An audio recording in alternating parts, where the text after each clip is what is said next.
12. Good Morning San Antonio starts right now. And drop it! Drop it! Good! Drop it! Drop it! Drop it! This morning on GMSA, SAPD releasing body cam footage of a shooting earlier this month, why officers fired on that suspect, and what you don't see on that video. And more tariffs from the Trump administration could mean more pain in San Antonio than in other parts of the country. How the Alamo City's unique economy could be uniquely upended right now on GMSA. And a look outside with live cam. If you squint, you can see far in the distance, but we do have fog and mist out there this morning. It's all because we got some good rain over this past week, but what about our next chance for rain? Details coming up.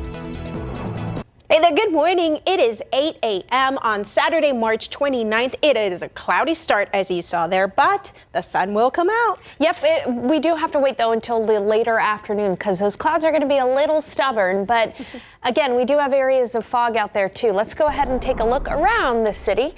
And in San Antonio, it's 68 degrees, but visibility is down to 3 miles. Up in Bernie and Kerrville, visibility even lower. And then Hill Country, that's where we've got some of the more dense fog this morning. Those temperatures and dew points right near each other. The ground is saturated from last week's rain. That's one of the reasons why we're seeing that fog out there. And we've got some mist. Let's go ahead and take a look elsewhere. Bulverde, visibility less than a quarter of a mile. Less than a quarter mile visibility in Comfort and Kendall County as well, and in Rio Medina. So outside the city center of San Antonio, that's where we're seeing the more intense fog. Visibility down to a quarter of a mile in Gonzales, down to 2 miles in Uvalde. And take a look at the future cast. We're really slowly going to see those clouds erode, first in the Hill Country and out to the west, but even around San Antonio around the lunch hour, it's still going to be fairly cloudy. But as soon as we see that sun, temperatures are going to climb. It's going to be a warm day today. We'll be up to 85. Tomorrow morning, again, more fog and mist, and then a small chance for an isolated storm in the Hill Country in the morning hours. Slightly warmer, 87 for the high temperature tomorrow. But if you missed out on healthy rains over the last couple of days, and some folks did, especially out west, we do have indications we could have better rain chances in our future. Details on that next big thing coming up in just a bit. All right, thanks, Sarah. A traffic alert for your weekend commute. Right now, parts of I-10 are closed until 9 p.m. eastbound. I-10 bypass lane eastbound, I-10 frontage road, Cloverleaf ramp from westbound loop 1604 to eastbound I-10 Cloverleaf ramp from eastbound 10 to eastbound loop 1604. There's also closures taking place overnight, which will run until 9 p.m. from 9 p.m. until 5 a.m. starting tonight, and will go through Monday, March 31st, of course. Weather permitting, more closures and detour information. Scan the QR code right there on your screen. Remember to plan your route ahead of time. This morning, we are getting a closer look at a police shooting from earlier this month. San Antonio police released a video that's showing right behind me here. The moment before officers shot a man outside an illegal after-hours club on March 2nd. Now, we will warn you that this video may be disturbing to watch. Police described the shooting in a narrated video it released on their YouTube page. SAPD undercover units and uniformed officers were investigating an illegal after-hours club. They say an officer noticed someone by a back doorway who was allegedly pointing a gun at them. And you can see this person on body cam video. However, the video does show a man nearby who appears to comply with officers. Then you hear the officer yelling for the person to drop the weapon before shots are fired. Police are saying that the man who was shot was 28-year-old Aaron Huerta Hernandez. He survived the shooting, and he was later charged with aggravated assault on a police officer. No one else was hurt. San Antonio police says Officer Jose Claire fired the shots. He has been with the department for 6.5 years. The Bexar County District Attorney's Office is reviewing that body cam video.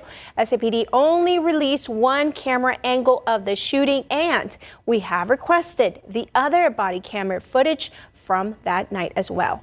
Meanwhile, police are trying to find out why a man's body was found at Jefferson High School yesterday morning. San Antonio police think he took his own life, but as of yet, they have not identified him. San Antonio ISD officials confirm he was not a staff member or a student.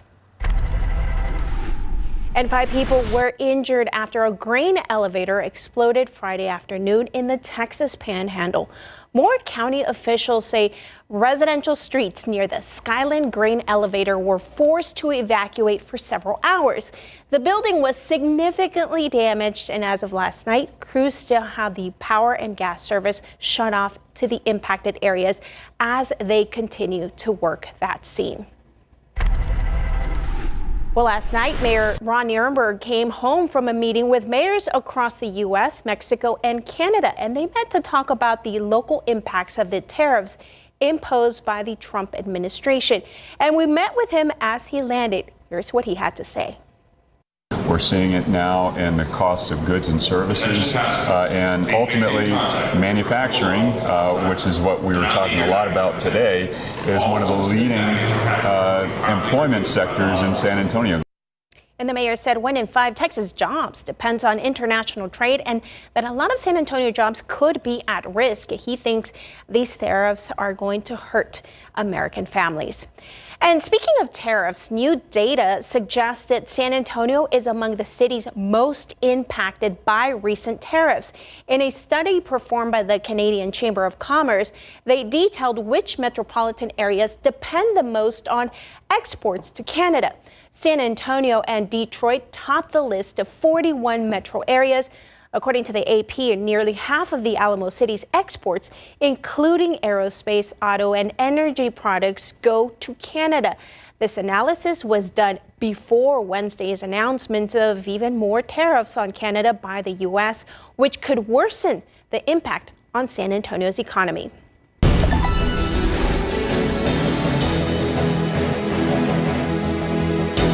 San Antonio is gearing up to elect the next mayor and council members in all 10 council districts. The deadline to register to vote for the May 3rd election is just 1 week away. People have until April 3rd to register. You can scan this QR code right there on your screen to find out whether you are registered or to get started in the process. This will also take you to the link to a voter registration application. And if you'd like to hear from the candidates that are running for the city's top spot, including Gina Ortiz, Melissa Cabello-Haverda, and Clayton Perry, our Garrett Berger sat down with them for a detailed interview. You can watch those full interviews and get all the details you need ahead of Election Day by scanning the QR code that's right now on your screen. Good morning, Natalia and Divine. The time right now is 8:08. The men's and women's month of madness is coming down to its final few matches. A look at where the men and women's teams stand in just a bit. And this morning, Devin Karp and photojournalist Alexis Montalvo are headed out to Bernie to do a little cave exploration. We'll tell you why they're taking a robot with them.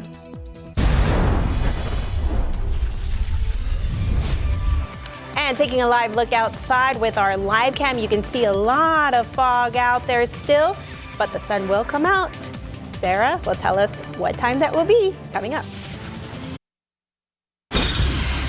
Time right now, 8:11. This morning, 28 local high schoolers are taking a robot school project out of this world by going inside a cave. Devin Karp is getting ready to go explore the cave without a name outside of Bernie. Devin, good morning. Good morning, guys. We are out here at the Boeing Center at Techport right before all of these students are getting ready to take off to go inside the cave without a name outside of Bernie. This is something been ready for a while. I'm joined by 2 of these students now. We're going to be making the expedition this morning. Good morning. You guys mind introducing yourself? Hi, I'm Nirmal Kozak. Hi, I'm Marco Gonzalez. Awesome. Okay, so you guys are taking robots that you've been building for over a year inside the caves, right? Yeah, what is that? Why are you guys bringing them in? We're moving them into the cave because there's lunar lava tubes on the moon, and we're just trying to simulate what it's going to be like to have actual rovers on the moon, and we're just basically trying to simulate that. Yeah, so the caves are the best place to do that, right? Yeah. Awesome. So how long have you guys been working on this? What's the work you've been putting into it? So over about the last year, we have built and programmed these robots with the intention to, as she said, drive them around and try and practice how to manage multiple robots inside a cave to map it out once. That is so cool. This isn't something that, a lot of students like you guys get to do every day. Are you guys excited? Yes, I'm Very really excited. How long have you guys been getting ready for it and everything? About a year for just the specific rovers, Yeah. but probably 2 years because last year we focused on LiDAR and we're going to plan on putting LiDARs on our rovers for later missions, so about 2 years. Awesome. That's so cool. So you guys are going to go with technology that's going to be out of this world, but first you got to go in it, right? Yes. Yep. Awesome. That's pretty cool. All right, give me 5s, guys. Thanks for taking the time before you head out to talk to me. I appreciate it. We're going to be following these students along with their journey throughout the morning, going into the afternoon here on KSAT. We're going to have more for you coming up in just a bit. For now, I'll send it back to y'all. Devin Karp, KSAT 12 News. And that LiDAR technology is so cool. So it's lasers and radar, LiDAR, okay? And basically we use that in meteorology too to see what the level of clouds is above us. And that level of the clouds, it's low, low, low because there's fog and there is mist out there right now. Let's go ahead and take a look at some of that fog and mist. Visibility is down to less than a quarter of a mile in Bulverde, Helotes, practically zero visibility at a quarter of a mile in Rio Medina, down to 0 visibility in Los Maples as well, down to 2 mile visibility in Seguin. Yeah, you can just look outside and see that fog out there too. Let's go ahead and take a look at some of that fog affecting the roads and mist. This is 90 at 1604. We are seeing some of that fog out there. Now, as we take a look at your KSAT 12-hour forecast, that's going to be with us until about 10 o'clock in the morning. Then by noon, we should be starting to see some peaks of sunshine. In the afternoon, high temperature of 85 degrees. It's going to be a warm day despite the fact that it's going to be slow to see sunshine today. Again, we're not really going to see the sun until after noon. 86 in New Braunfels, 85 in Kerrville. Sun will come out earlier for our friends out west near Del Rio and Eagle Pass. That's why temperatures will be in the 90s there today. 94 in Laredo. All right, let's take a look at the drought monitor. So the most recent drought monitor shows this bullseye of exceptional drought right over San Antonio and in the Hill Country. We'll go ahead and outline that because what I want to show you is how much rain fell over that area that's experiencing the worst drought. And you can see that it's quite a bit of decent rainfall this past week over those areas that are experiencing exceptional drought. In some cases, 3 to 4 inches of rainfall in some of those neighborhoods within the exceptional drought. You can see, though, that unfortunately there were some that still missed out on some of the rain, especially out west toward Del Rio where drought is bad. But we've got the potential to see a little bit more rainfall for areas out west later on today. What I want to show you, though, is you may have heard just about how much rain fell over the Rio Grande Valley. Unfortunately, devastating rainfall with over a foot of rain down in the Rio Grande Valley in the last week. So we'll keep you posted on the efforts there for flooding and recovery there. But here in San Antonio, as far as our rain chances go, we do see a small chance tomorrow morning for an isolated thunder shower. We'll talk about that in the next half hour.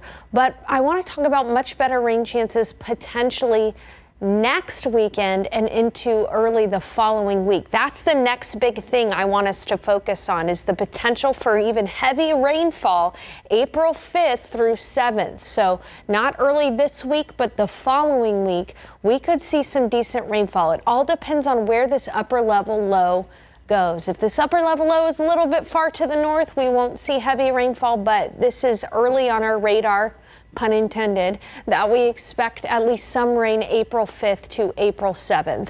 In the extended forecast, there is a lot to talk about. Morning fog and mist tomorrow morning, and that small chance for an isolated storm.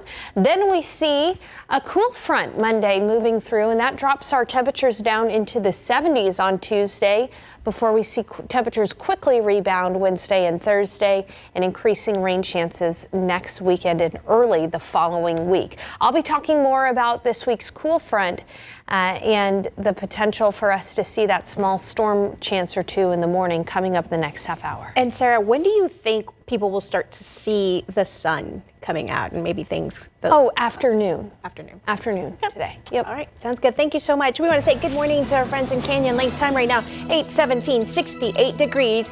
And we are almost to the Final Four. Which teams will go head to head for a spot at the championship games right here in San Antonio? Time right now, 8:21. The men and women's NCAA basketball tournaments continue to tick down to the final matchups. Let's take a look at this weekend's games, starting with the women's bracket and the fight for the Elite Eight. Number 1 seed UT will be taking on the Tennessee Volunteers this afternoon at 2:30, with 2 seed TCU battling it out with Notre Dame today at noon. These are the last 2 Texas teams in the women's bracket. On the men's side, it's the Elite Eight battling it out to see who will make it to the San Antonio. The Red Raiders will face off against the Florida Gators tonight at 5, and Duke and Alabama will take each other just before 8 tonight. Then on Sunday, the Houston Cougars taking on Tennessee tomorrow at 1 in the afternoon, while Auburn and Michigan State go on at 4. Again, the winners of these matchups are who we will see here in San Antonio for the Final Four. And speaking of the Final Four, downtown San Antonio is hosting the Final Four Fan Fest presented by Capital One. It's full of activities for everyone, including free concerts. Big names like Jelly Roll, Pitbull, Chris Stapleton, T-Pain, and more are going to be here. The concert will be at the Tower Park in Hemisphere on April 4th through the 6th. The Final Four games will be on April 5th, with the championship game being held on April 7th. Good morning, New Braunfels. Your time right now, 8:22, 68 degrees out there. Get ready for big bites and big flights when David Elder takes us on the Delight to the airport. Time right now, 8:25. Today on a new episode of Texas Eats, David Elder flies out to the airport for some juicy brisket and Texas Twinkies.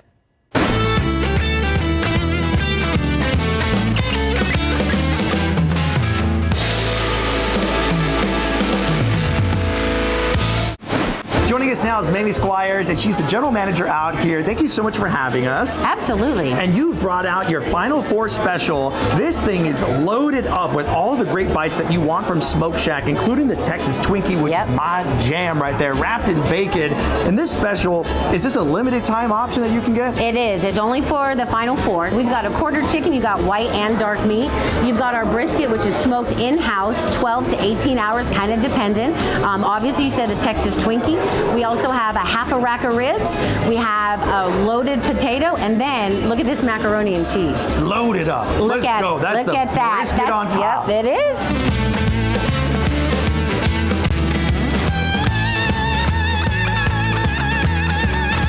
Time right now, 8:27, 68 degrees out there.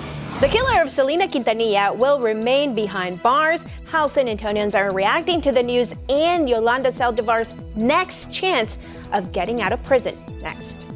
And the feud between Southwest Airlines and the San Antonio International Airport continues to heat up in court.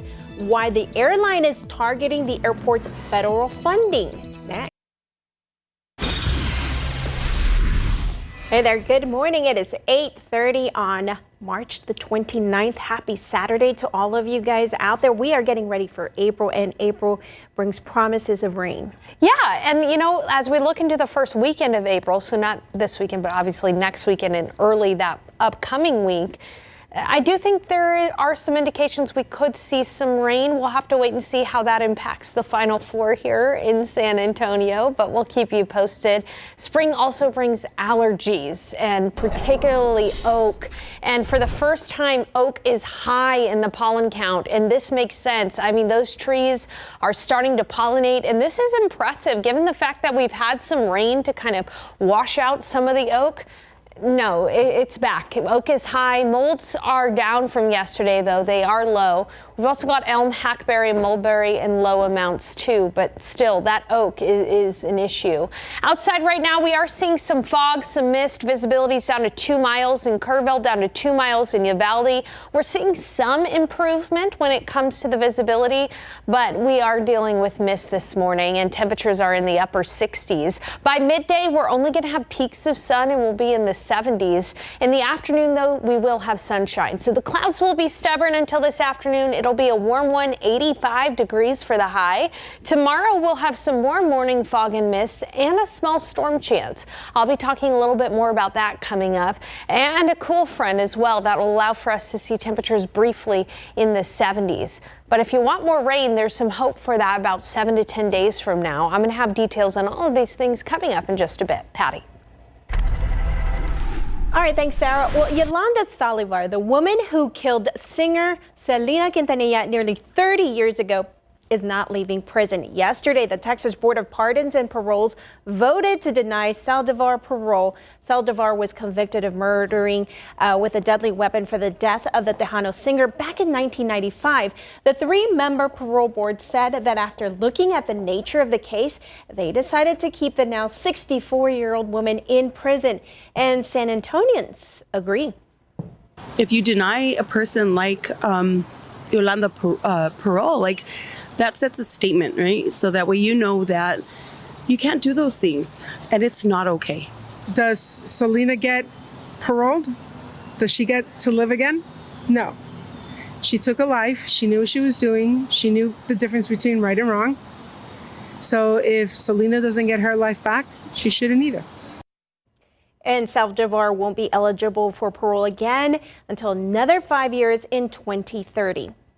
Well, the ongoing legal battle between Southwest Airlines and the San Antonio International Airport is heating up. On Thursday, Southwest called on the FAA to pull funding from the airport. This after the airline filed a complaint to the FAA accusing the city of pulling a bait and switch while negotiating gate assignments at the airport's newest terminal.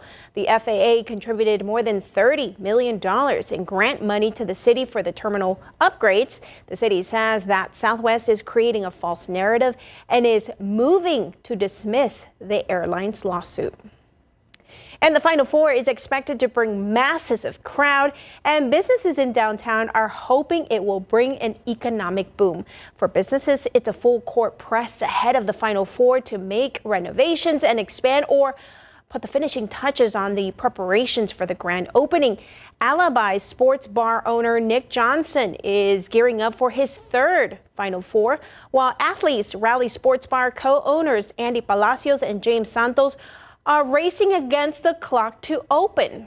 We did about as much in those 4 days as I normally sell in a month. When you hear that, what are your thoughts?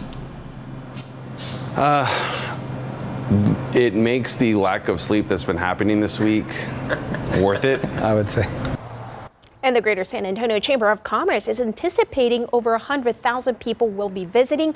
That means upwards of a $400 million economic impact. Good luck to them. This morning, Vice President J.D. Vance is returning from his trip to Greenland as the Trump administration's calls for the island to be under U.S. control are only growing louder. ABC's Terry Moran has the latest. This morning, Vice President J.D. Vance and the Second Lady are back home after their historic trip to Greenland. Vice President becoming the highest-ranking U.S. official ever to visit Greenland. Well, thank you all for everything you do, and thanks for having us. So please sit down, guys. His visit to the remote U.S. Space Force base in the far north. But the original plan to visit Greenlandic communities got canceled after protests were planned. So Vance tried to calm things down for the first time, offering this U.S. pledge about who will govern Greenland. The Greenlanders are going to choose through self-determination to become independent of Denmark, and then we're going to have conversations with the people of Greenland from there. Back home, President Trump made clear once again his determination for the U.S. to take control of Greenland. We need Greenland, very importantly, for international security. We have to have Greenland. It's the mineral riches of this wild land and its strategic position to counter Russia and China in the Arctic that Trump wants. But Greenland is part of Denmark, the Danish prime minister with a fierce message of her own, saying Greenland belongs to Greenlanders. But Vance tried to drive a wedge between Greenland and Denmark, a U.S. ally. My argument again to them is I think that you'd be a lot better coming under the United States security umbrella than you have been under Denmark's security umbrella. In the capital city of Nuuk, locals telling me the Trump administration's efforts for the U.S. to get control of Greenland seem to be backfiring. We don't know how he's going to do it. Is he going to strangle us economically? Is he going to put troops on the ground? It's everybody has their own fear right now.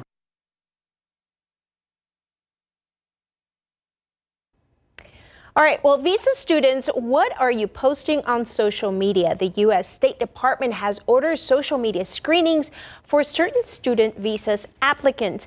According to a memo, all U.S. embassies and consulates should look for social media activity that could make a candidate ineligible for a visa, including sentiments that, quote, support terrorist activity.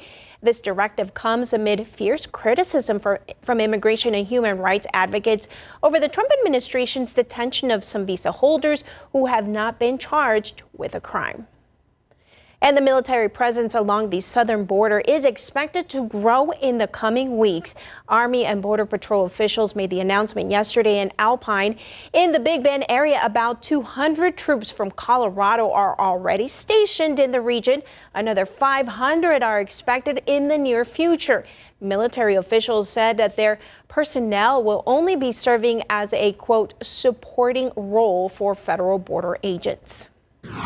Elon Musk is set to visit the Central Intelligence Agency on Monday. Sources say CIA Director John Ratcliffe invited Musk to talk about technology and advancing the mission. Earlier this week, Ratcliffe told the House Intelligence Committee Musk's Department of Government Efficiency has had zero impact on the agency. Representatives from DOJ have not yet been to the CIA or the Office of the Director of National Intelligence. Well, happening today, UTSA students and families are helping their neighbors with food distribution drive this morning. It is the first on the campus mobile food distribution. It starts at 10 a.m. at the Student Union building on the main campus.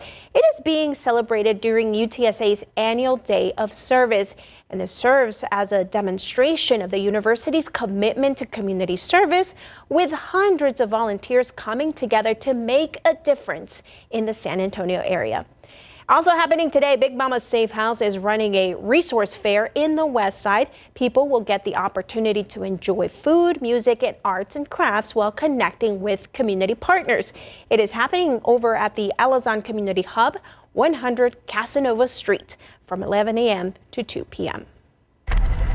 And looking ahead to Monday, City Hall and most big city offices will close for Cesar Chavez Day. Public safety and emergency services will still be available, but things like libraries, community centers, municipal court, Metro Health clinics, and offices will close Monday. Regular business hours will resume on Tuesday. Good morning, our friends out there in Gray Forest. Your time right now, 8:39, 68 degrees. Still ahead, we're about halfway through Lent, and the fish fryers are still going strong. How you can pre-order your own plate of fish, Friday fish, and also help a nonprofit. Good morning, guys. I am on the way to Bernie right now to test some out-of-this-world technology by going inside the Earth. I'll share more of those details coming up.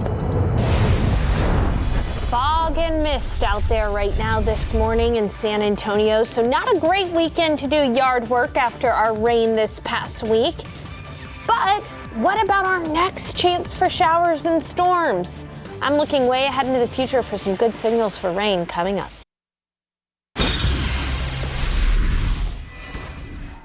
All right, well, this morning, 28 local high schoolers are taking their school project into a cave. Devin Karp is actually on his way with this group to explore the cave without a name just outside of Bernie. Devin, what are they doing this for? All right, well, hey, this is all as part of some actual science and aerospace technology that they're working on, trying to understand how these rovers would work on the moon. And what's the place that's pretty close to a moon here on Earth? Well, it's a cave. If you look in front of me, we are on the way to Bernie right now, just passing that Bernie next 3 exit sign coming up here, getting ready to go exit towards the cave without a name. Now, students have been working on these rovers for more than a year, trying to understand what it would be like to navigate them inside of the moon lava tubes, which are very similar to cave systems right back here on Earth. So Cave Without a Name is one of the best places to do it. So we're going to be coming up here shortly, testing out some of these rovers inside the caves so these students get a first-hand look on what it could be like to possibly set up habitats on the moon. I mean, this is some crazy far-out stuff that these guys are getting to work on, and I just think it's so cool to get to shadow along and watch them as they do it. We're going to be bringing you more coverage with this coming up for the rest of GMSA. For now, I'll send it back to y'all. Devin Karp, KSAT 12 News. All right, thanks so much, Devin. And you've been to the Cave Without a Name. I have. It is so cool. That's a video that I took when I went. I've been a couple of times. I never thought about it being very similar to, the moon or outer space. That's pretty neat. And, temperature is always the same in a cave, and the humidity level is always the same, but it feels pretty humid out there right now. We have got fog and mist this morning, and we're going to have fog and mist tomorrow morning too. Here's a quick snapshot of your weekend. Now, later on this afternoon, I expect the sun to pop out, and as soon as the sun does, it's going to get warm, 85. But tomorrow morning, again, mist and fog in the morning hours, 87. We've got humidity here because we have such saturated grounds from the rainfall last week. I want to talk, though, about that small chance for a storm tomorrow. Let's go ahead and take a look across the nation. It is going to be an active weekend for a good portion of the nation, particularly right along the Mississippi River, areas in Arkansas, Tennessee, and up into the Great Lakes. That's where we expect severe weather tomorrow with this low pressure system that's approaching. But we're on the tail end of this. Really, our focus for weather tomorrow, or storms tomorrow rather, is along this dry line. Now, there is a chance in the morning from 7 a.m. to 10 a.m. for a few showers or even a rumble of thunder for our friends in the hill country, Rock Springs, Kerrville, Fredericksburg, up into Bandera County as well. The chance is 20%. Now, here in San Antonio tomorrow, we're just going to have some mist and some fog. And then much like today, the clouds are going to be fairly stubborn. We really won't see much sunshine until the afternoon. And then a front moves through on Monday, and that'll allow for us to see cooler temperatures for the start of the week. So today and tomorrow, it's going to be warm in the afternoons. We're going to get up into the mid to upper 80s. That front moves through on Monday, a high of only 80, and then only 75 on Tuesday, actually cooler than average. But as quickly as we cool down, we warm right back up. Wednesday and Thursday, we're going to be near 90 degrees for the high temperature. So temperature is kind of up and down this in the week ahead, but the general theme is we should be warmer than average for most of the week, with the exception of Tuesday. As we take a look at humidity and visibility out there, it's a lot lower. We've got visibility down to 1/4 mile in Helotes from fog, visibility down to 2 miles in Seguin. And so again, just a reminder, we're going to see the fog and the mist early this morning, and we're really not going to see the sun until the afternoon. 85 though for the high. So even the little bit of sun that we get is going to keep us warm. We'll see temperatures in the 90s southwest of San Antonio, 92 in Del Rio, 94 in Laredo. That's because those areas will see the skies clear quicker.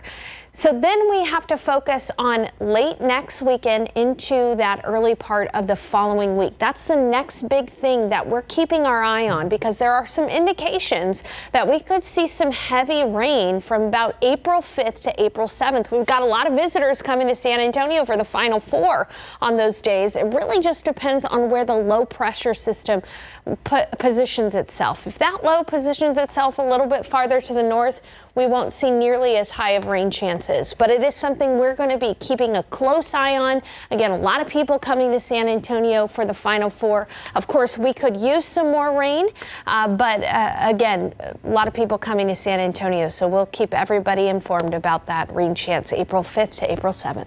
All right, thanks so much, Sarah. Time right now is 8:49, 68 degrees out there. Up next, they're filleting, frying, and serving up tons of fish. How you can pre-order your Lent Friday fix for a noble cause. Next. You know, we're blessed. We have a great community here. The parish is very supportive. Glenn McGehee was there in 1994 when the first St. Matthew's fish fry got started. I was blessed to be in the beginning of it, kind of to kick it off, but all of these guys make it possible. Preparing, cooking, and serving has become a tradition for the volunteers with St. Matthew's Knights of Columbus. Then I go by the store and pick up some fresh vegetables and just make it all from scratch. Prep time starts on Wednesdays, but come Friday at noon, it's showtime. There's pride in everything they do and the diverse menu they serve, including a gluten-free option, kids menu, and even gumbo. Our most popular item would be the fried fish plate. It includes two real Alaskan cod fillets. You get 2 sides, 2 hush puppies, and a roll, and you get your choice of sweet tea or water. All of our funds that we raise go to support our local community, charities, and beyond. Hundreds of meals are served every Lenten Friday between 5:30 and 8 p.m. I have the baked fish, and it's so good. It's a wonderful place to be. The community is excellent, warm, welcoming, and we just loved it here since the moment we arrived. People come in here and they yell in the kitchen like, baked fish was excellent, or love the fried food. And so, you know, just one of those makes all the hard work worth it. Worth it during a time of prayer, fasting, and giving. But it's about, you know, bringing the people here together, the community together to share and break bread and fish. And we've got 3 Fridays left in the Lenten season, including Good Friday, so the Knights still have their work cut out for them. If you're looking to get your hands on some fish and you want to skip the line, scan the QR code on your screen right there, and you can see how you can pre-order your own plate. We're going to say good morning to our friends in Universal City. Time right now, 8:54, 68 degrees. She was America's Golden Girl, and now the U.S. Postal Service is giving her a very special honor. How you can get your hands on this forever stamp of Betty White next.